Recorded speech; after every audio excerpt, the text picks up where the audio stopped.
hit that subscribe button and the bell icon beside it to check out our latest videos before anyone else. Hi there guys, I'm Nikhil from GreedyTech and this is a complete review of the Huawei Nova 3i after 20 days. Now I'll be first talking about the specifications and the frequently asked questions, and after that I'll be talking about the pros, and at the end I'll be talking about the cons. Now these are the specifications of this phone. Now this phone has been launched by Huawei in India exclusively online on Amazon.in at 21,000 rupees for 4GB of RAM and 128GB of storage. It's available in two colors, black and iris purple, and I have the black color. Now coming to the specifications, this phone has a dual camera setup on the rear with a 16MP primary camera and a 2MP secondary camera for depth sensing with f2.2 aperture, and on the front it has a dual camera setup once again with a 24MP primary camera with f2.0 aperture and a 2MP secondary camera for depth sensing.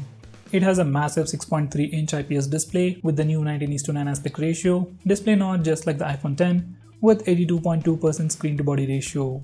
Under the hood, it sports a Kirin 710 processor with Mali G51 MP4 GPU. Now powering all this is a 3340 mAh battery. It comes with the same old micro USB charging port and a 10W power adapter in the box and doesn't support fast charging. Now with all these things, it has a thickness of 7.6 mm and weighs approximately 170 grams.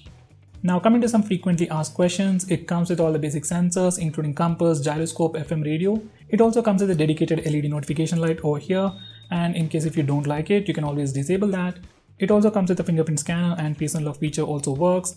So basically you are not missing out anything in terms of sensors, at least the basic sensors. Now coming to the sensors that it is missing, it doesn't have Bluetooth 5.0, there is no NFC or infrared blaster. That's not a big deal, but these are some sensors that this phone is missing. Now the first best thing about this phone is probably its build. Now there aren't many other phones in this price segment that come with a glass build. This one does. Well, we have other phones like Honor 9N or the Honor 9 Lite. Even the Oppo A3s and the Vivo Y83 comes with a glass build, but they all don't look as premium as this phone. Well, technically speaking, this doesn't feel all that premium either, but if you get the iris purple color, it'll definitely look amazing. Now there isn't any major problem with the build. It has the regular issues like it's slippery, it's a fingerprint magnet, and you have to be extra careful every time you place your phone down. You can't simply throw it around, so you really can't do that without a case. Now that's to be expected with any phone with a glass build. Now coming to the hardware section, fingerprint scanner on this phone is decently fast and it is pretty accurate. Unless your hands are wet, it works most of the time in any direction you use it. Now coming to the face unlock feature, in well lit conditions it is fast, and even in low lighting conditions it was surprisingly fast. But once again, it isn't very secure. Even if you close your eyes, it will unlock your phone. I don't know how that's supposed to make it more secure, but if you close your eyes, it will still unlock your phone, and even if you wear glasses like me, it will still unlock the phone. Now this is a SIM card tray. It houses a nano SIM slot along with a hybrid SIM slot. So you can use either two nano SIMs or a nano SIM and an SD card. Now this phone already comes with 128GB of storage, so you might never use an SD card. So lack of a dedicated SD card is not a big issue. Now coming to the dual SIM support on this phone, we can actually use two SIMs with 4G. Dual VoLTE also works. And if you're on Jio, we can actually use internet even while you're on a call. So I think that's pretty impressive. Now I've used this phone with Airtel and Jio network. I didn't have any issues with call quality or signal reception, but there is no option to make native video calls directly from the phone dialer. So if you make a lot of video calls on Jio, you have to install a third-party application. Now coming to the display, which happens to be the most highlighting feature of this phone, and in fact Huawei was one of the few brands that has launched a phone under 20,000 with a display notch. Now the display on this phone is really massive. It has a 6.3-inch display and the phone still fits comfortably in the hand. Normally we can't use it single-handedly, but we have features like one-handed keyboard or one-handed mode to help you use the phone even single-handedly. Now coming to the picture quality, it has just Full HD Plus resolution, but I never noticed pixels while watching videos or even while playing games. Colors look punchy, display looks sharp, and brightness levels are great. Auto brightness sensor works without any problems, and sunlight legibility is also pretty good.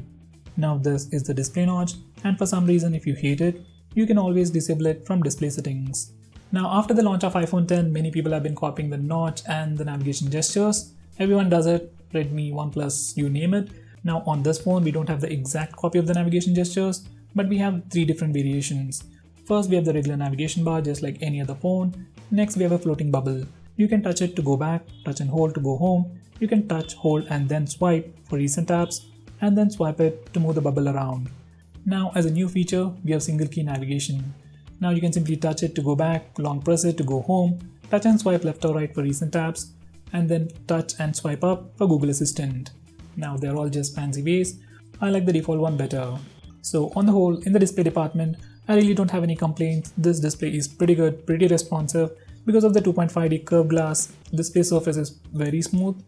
As I've said, I have no complaints. I just wish it was a Super AMOLED display, or at least an AMOLED one, whichever is cheaper anyway.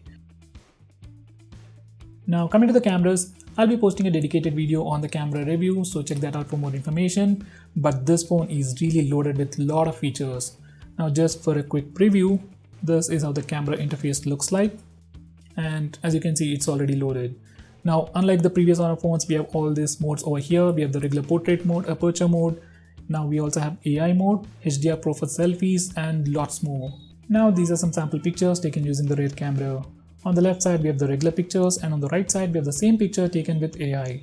Now once you enable the AI mode, it will simply try to detect a scene and try to enhance the image. Let's say you are taking a picture of a plant, greens will be more vibrant. If you are taking a picture of a sky, sky will look more blue, things like that. On the whole it works, but most of the time it looks as if the image is super saturated. Anyway, you can always take an image with AI mode and then later disable it. So that's a pretty nice touch. Now coming to the images themselves, sharpness is good, dynamic range is good. Some pictures taken with AI mode simply look insane. Now coming to the front facing camera, it has a 24 megapixel camera, and those megapixels are just not for show. It does take some pretty good selfies, dynamic range is pretty good, and as I've said, it also comes with something called HDR Pro mode, and once you enable it, dynamic range is amazing, I must say. Now the selfies might look a bit edited and artificial, but you're getting such an effect right out of the box. Now that's what's important. Now coming to the portrait mode, even this phone has it. It has 4 cameras, for crying out loud, and it takes some pretty good portrait shots. Edge detection is pretty good, skin tones and color reproduction is also pretty good for both the front and rear cameras. Now for the front facing camera, we also have the studio lighting effect, just like the iPhone 10, where we can change the lighting effect to soft light, split light, or even studio light. So we get all these variations to just improve your selfies. Now besides that, we also have 3D objects, emojis, and a lot more to talk about. So it'll be too long to talk just about the cameras, so check out my camera review. Now coming to performance, this is the first phone to support the Kirin 710 processor, and that's definitely a huge leap. Now so far, all the devices launched this year, or probably in the past 8 months, from Huawei or Honor come with the same Kirin 659 processor. Like we have the Honor 9i, Huawei P20 Lite, Honor 7X, Honor 9 Lite, even the latest Honor 9N sports the same Kirin 659 processor. So a Kirin 710 processor is definitely a new thing. Now even in terms of performance, it is definitely a huge leap from the Kirin 659. Now these are the Antutu and Geekbench scores. Now in terms of raw performance, it is definitely better than the Snapdragon 625 and even the 636. But when it comes to GPU performance, it falls slightly behind the Snapdragon 636 processor seen in the Redmi Note 5 Pro. Now before I talk about the actual performance, let me tell you, OS optimization on this phone or the EMUI itself isn't perfect or as good as stock Android or even MIUI or the OS on Vivo phones. It simply struggles a little. Now because of that, all the previous Honor or Huawei phones that I've reviewed earlier, whether it's Huawei P20 Lite, Honor 9 Lite, Honor 7X, all the Honor phones simply didn't feel all that responsive. Now because of the Kirin 710 processor on this phone actually feels much more responsive than all those phones with the Kirin 659 processor. So that statement alone says how good the performance is. Everything is responsive even if you try to open anything for the very first time, and even the memory management is pretty good. So once the apps are loaded into the memory, everything is super smooth. Now coming to gaming performance, this phone actually comes with a pretty decent GPU, a Mali G51 MP4 GPU, and I didn't have any issues while playing games like PUBG or Modern Combat 5. Now there are some heating issues, I'll talk about that in the cons section. Now coming to the software section, this phone is running a custom skinned version of Android called EMUI version 8.2 based on Android 8.1 Oreo. Now this phone is really loaded with software features, and it has more features than the Huawei P20 Lite. So if you want to know all the features this phone has to offer, check out my video on best features, link will be in the description. Now with that said, software optimization isn't all that great. Now that's default for all the EMUI phones, but as I've said, because of the performance this phone packs, that minute lag is not noticeable.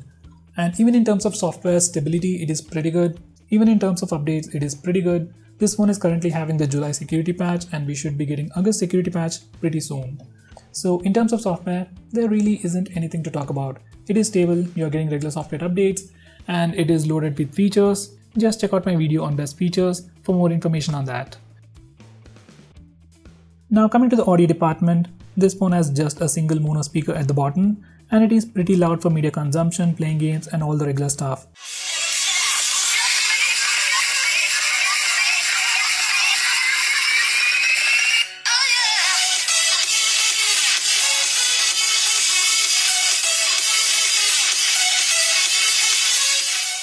It is not super loud, but sufficiently loud enough. Now coming to the audio experience on headset, there is no dedicated DAC or amp on this phone, but like all the Huawei and Honor phones, it comes with hidden sound enhancement. And the audio signature from this phone is definitely better than the regular phones like Redmi Note 5 or the Note 5 Pro. Now coming to the battery department, this phone packs a decently large 3340 mAh battery, and on normal usage, it can last you a day. In my normal usage, I got about 4 to 5 hours of screen on time, and by the end of the day, I had at least 10 to 15% of battery life left. By the way, even the processor is built using the 12nm architecture, so it is very power efficient, and it also comes with a lot of software features like the smart resolution, auto launch permission, and even the ultra power saving mode to improve the battery life further. So in terms of battery life, if you're a normal user, you shouldn't be having any problem, and even if you're a heavy user, by tweaking some settings, you can further improve the battery life. And as I've said, if you're really on the edge, you don't want your phone to die out, you can always use the ultra power saving mode. So guys, those were all the pros or the best things about the phone. I know I really didn't talk about anything negative about the phone. That's because almost everything works perfectly. Whether it's gyroscope sensor, auto brightness sensor, everything works without any problems, except for the heating issues. Now, there are heating issues on this phone. It isn't anything major, but when I was using AR lens feature, that Qmoji and 3D objects feature, phone became hot, especially in this particular area. It's not super hot, it just became warm, but there was a lot of CPU throttling. Entire phone lagged a lot. It was not even usable. So I just put the phone aside for some time, and after that everything was back to normal, everything was super responsive. So this phone does have some heating issues, especially if you try to use features like AR lens and Qmojis extensively, like 5 to 10 minutes at a time, and at that time CPU throttling happens and the phone slows down. Now this might be a temporary issue and something to do with the optimization, and with an update it can be fixed. Now I've used this phone for about a week and I faced this particular problem only once, and that too while I was trying to record something for the channel. So if you use the phone normally, there shouldn't be any heating issues or throttling, and this is definitely a pretty good phone. For the question, should you buy it or not, I guess when the phone was launched, it was a really pretty good buy, but right now, not so much. At the same price, we have the Honor Play, which comes with a Kirin 970 processor. So if you're someone who is looking for gaming device, then that phone will be much better than the Kirin 710. But if you're a normal user who just want a very premium looking phone with good cameras and overall good performance, then you can definitely go with this phone. Now coming to the alternatives for this phone, we have the Honor Play, which comes with a better processor, but cameras aren't as good as this phone. We have the Redmi Note 5 Pro and even the Mi A2. Build isn't as good as this phone, and once again, this phone offers way too many camera features than those phones offer. So really, if cameras are important for you and looks are important for you, then this phone is definitely better than those phones. Just get the iris blue color. Black one just doesn't look all that appealing. So guys, that's pretty much it for this video. If you like this video, hit that like button and subscribe to our channel, and if you are planning to buy this phone, please use the link in the description. It really helps the channel, and if you want us to make any specific video, tweet out to us with the hashtag AskGreedyTech on Twitter and I'll try to make it as soon as possible. I'm Nikhil from GreedyTech signing off. Have a nice day.